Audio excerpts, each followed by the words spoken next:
Welcome sa Dries TV. Kung interesado ka sa ganitong news, huwag kalimutang isubscribe ang ating YouTube channel. Maraming salamat! Welcome back again sa ating YouTube channel mga kakimpaw, and sa update natin ito, ang pag-uusapan natin ay tungkol sa mga importanteng kaganapan kina Kim and syempre kay Paolo Avellino. So ang pag-uusapan na tatalakayin natin sa update natin ngayon mga kakimpaw ay ang malaking balita po na talaga namang gumulat sa buong Kimpaw Nation.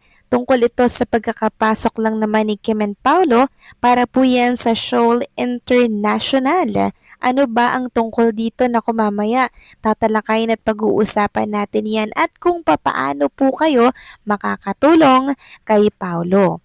Pero bago po ang lahat, maraming salamat muna sa inyong patuloy na pagsuporta at pagsubaybay sa mga daily update natin.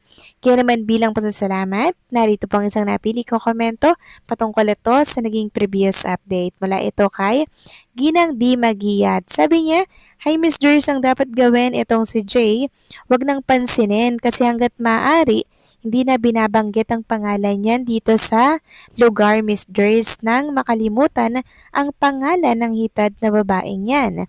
Gusto lang niyan magpapansin, wala na laos na talaga. Unti-unti na ngang nakakalimutan na may ganyan palang artista, papansin. Ramdam naman niya kasi napabagsak na ang career niya sa kakabash nila kay Kim. Si Kim ang umaangat ang pangalan at si Kim ang lalong sumisikat. Salamat, Dres." Maraming salamat din po sa inyong komento. Ginang Di Magiyat, yes, tama po kayo. Every time po na merong nababasa akong pangalan na J na lang po yung inilalagay ko o yung ibinibigkas ko.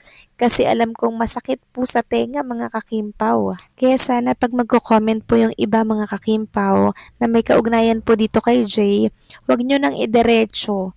J na lang mga kakimpaw, okay? J na lang para hindi na pumabasa ng iba pang mga Kimpaw fans. Dahil ang sakit na po ng tenga ng ilang mga netizen sa kanyang pangalan. And yes, tama po kayo sa inyong sinabi na talaga namang pag binabash si Chinita Princess, siya po yung mas lalong umaangat ang career, mas binabaha po ng blessings, 'di ba? Lagi namang ganyan si Chinita Princess eh. Hindi naman kasi siya mapagpatol. And also, hindi naman din siya mga kakimpaw mapagmataas katulad ng iba dyan, 'di ba? Kaya deserve niya talagang paulanan po ng napakaraming blessings. Bukod sa marunong po siyang makisama, nagiging blessings din po kasi siya sa mga taong nakapalibot sa kanya at sa mga taong nangangailangan, di ba? Kaya sana wag kainggitan si Kim, ganun din si Paolo, kasi sila po ang bukod tanging artista na talaga namang bukas palad ang pagtulong sa ating mga kababayan. So maraming salamat po sa inyong komento. God bless po at mabuhay kayo. So eto na nga, pag-usapan na natin agad-agad ang mga balita po na nakalap natin sa update na to. At unahin na nga nating pag-usapan ang pagkakapasok lang naman ni Kim and Paolo para po yan sa Seoul International. So paano po natin matutulungan dito si Paolo Avellino mga kakimpaw? Yan ang pag-uusapan natin. So, ganito po kasi yan mga kakimpaw. So, di ba si Junita Princess ay nanalo last year, di ba? Para po yan sa Seoul International Drama Awards taong 2024. This time, si Paolo Avellino naman po mga kakimpaw, yun nangangailangan po ng boto. Kaya sana po ay magsanib puwersa tayo para po siya naman po ang maipanalo po natin. Kasi nung nakaraang taon mga kakimpaw, nagkasundo po ang Kimmers at Pawnatics na ipanalo si Chinita Princess. Then nanalo po siya mga kakimpaw. So this time, si Paolo Avellino naman po yung nangangailangan ng tulong. Kaya sana po ay yung kooperasyon ng Kimmers at Pawnatics magsanib puwersa para naman si Paolo Avellino naman this time ang maipanalo po natin. So ganyan po kasi yung kasunduan at sana po ay tumalima ang lahat. Ngayon, paano po ba makaboto mga kakimpo para manalo si Paolo? Yan ang pag-uusapan natin maya-maya. So sabi nga dito, it was Kim Chu who won last 2024. Let's make it a win for Paolo this year. Download Idol Champ app and vote for Paolo Avellino for Seoul International Drama Awards under Philippines Outstanding Asian Star category. So, paano po ba mga kakimpaw makaboto dito? So, una mga kakimpaw, download nyo po ang Idol Champ. Ayan po yung itsura ng Idol Champ mga kakimpaw. And then, mabasa nyo po dyan kung paano po makaboto. So, una, creating an account on the Idol Champ app only take a few minutes.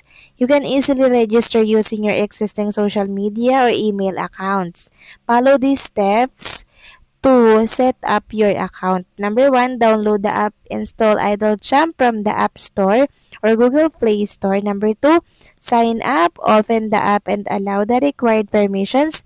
Select one of the quick sign up option, Google, Facebook, Kakao, Line, or Apple ID. Agree to terms, check the boxes to agree to the terms and condition and policy. So 4, select your bias. Choose your favorite K-pop group or idol up to 3 artists in the My Idol section and top 1 to set as your main bias. And number 5, last, create a profile. Go to the side menu, usually represented by 3 horizontal lines. In the top left corner, tap your profile and set your nickname and profile pictures.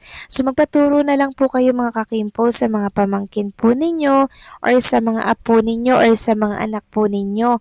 So ito po ipollow nyo lamang po yung instruction na nakalagay po sa mga screen po ninyo para po maipanalo naman natin this time si Paolo Avellino kasi si Kim Chiu po ay nakapanalo na po dito noong 2024. Siya po ang nagwagi dito mga kakimpaw.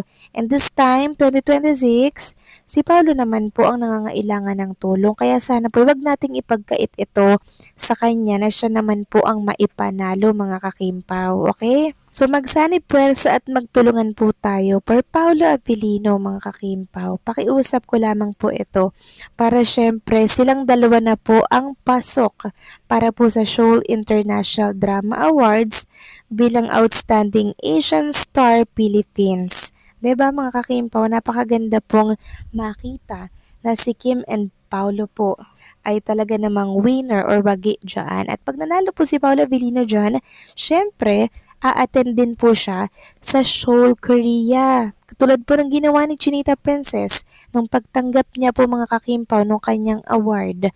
'Di ba? Kaya let's make it happen mga kakimpaw. At sa ngayon, nangunguna po si Paolo Avellino sa botohan mga kakimpaw. Ayan po, number 1 po siya and sana po ay maipanalo po natin ito. Sabi nga dito, voting for the Seoul International Drama Awards is officially open na po. Let's show our support for Paolo Avellino and Kim Chiu for the Alibay. Voting period, June 15, July 14, 2026. Or yan mga kakimpaw, vote natin sila parehas. Okay? So ito po ay ating pagtulungan. Magkaisa po tayo mga kakimpaw. Iboto natin sila parehas. So paano mga kakimpaw, hanggang dito na lamang pang update natin. Maraming salamat sa patuloy na pagsuporta.